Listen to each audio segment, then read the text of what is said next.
जब वक्फ बोर्ड में हिंदू मेंबर हो सकते हैं तो फिर मंदिरों, मठों, गुरुद्वारों और चर्चों में मुसलमानों को भी मेंबर बनाया जाना चाहिए। ये कहना है कांग्रेस के कौमी सेक्रेटरी शाहनवाज आलम का। दरअसल मुल्क में वक्फ तरमीमी कानून के तहत वक्फ बोर्ड में गैर मुस्लिम, खास तौर पर हिंदू मेंबरान की तैनाती को लेकर पहले से ही सियासी और समाजी हलकों में बहस जारी है।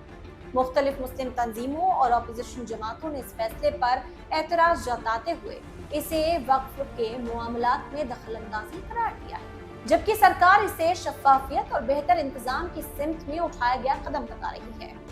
इसी तनाजुर में कांग्रेस के कौमी सेक्रेटरी शाहनवाज आलम ने अब अपने बयान से हलचल को और ज्यादा बढ़ा दिया है। उन्होंने कहा कि अगर वक्फ बोर्ड में गैर मुस्लिम अफराद को बतौर मेंबर शामिल किया जा सकता है तो फिर उसी उसूल के तहत मंदिरों, मठों, गुरुद्वारों और चर्चों के ट्रस्ट में भी तो दूसरे मजहब के लोगों को शामिल किया जाना चाहिए। उनका कहना है साफ तौर पर कि इससे तमाम बिरादरियों के दरमियान यकजहती, भरोसा और आपसी हमाहंगी को फरोग मिलेगा।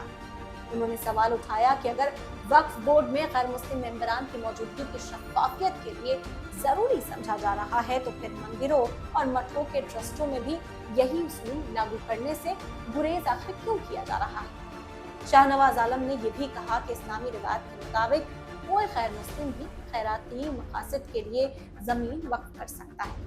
उन्होंने तारीखी हवाला देते हुए दावा किया कि अवध के नवाब आसिफुद्दौला ने गोरखनाथ पीठ को जमीन अता की थी, जबकि मुगल बादशाह औरंगजेब ने उज्जैन के महाकाल मंदिर, असम के कामाख्या मंदिर, बनारस के जंगबाड़ी मठ, त्रिकूट के बालाजी मंदिर और उमानंदा मंदिर को भी जमीन या फिर जागीरें दी थी। उन्होंने सीएम योगी आदित्यनाथ को मशवरा दिया है कि हिंदुस्तान की तारीख का मुताला करें, जिससे उन्हें मुल्क में मजहबी हमांगी और इंतजामी मामलात में मजहबी तफरीक से परहेज की रिवायतों को बेहतर तरीके से समझने का मौका मिलेगा। देखिए, अगर वक्फ बोर्ड में गैर मुसलमानों को रखा जा सकता है तो जो मंदिरों के ट्रस्ट हैं उसमें भी गैर हिंदुओं को रखा जाना चाहिए। दरअसल जो वक्फ कानून है उसमें इसका प्रावधान है कि वक्फ बोर्ड में 2 गैर मुस्लिम हो सकते हैं। उसका जो लॉजिक दिया गया वो था कि इससे पारदर्शिता आएगी। अब सवाल यह है कि पारदर्शिता का आग्रह सिर्फ वक्फ तक ही क्यों सीमित रहे। जो मंदिर हैं, जो सिखों के गुरुद्वारे हैं, वहां पर भी तो पारदर्शिता की जरूरत है। राम मंदिर में जो चढ़ावे का, चोरी का मामला आया है, इसके बाद तो ये और जरूरी हो जाता है।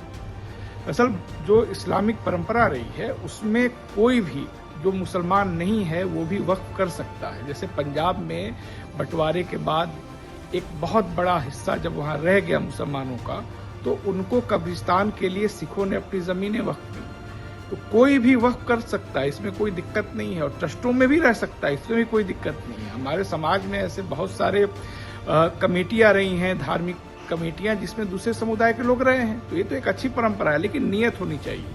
अब देखना होगा कि इस बारे में आने वाले दिनों में क्या रद्द-ए-अमल सामने आते हैं, क्योंकि लगातार मुल्क में पहले से ही एमपी और उसके बाद यूपी में और फिर दीगर हिस्सों में भी इस मौजू पर बहस तेज होती हुई नजर आ रही है। आप क्या सोचते हैं, हमें कमेंट करके बताएं।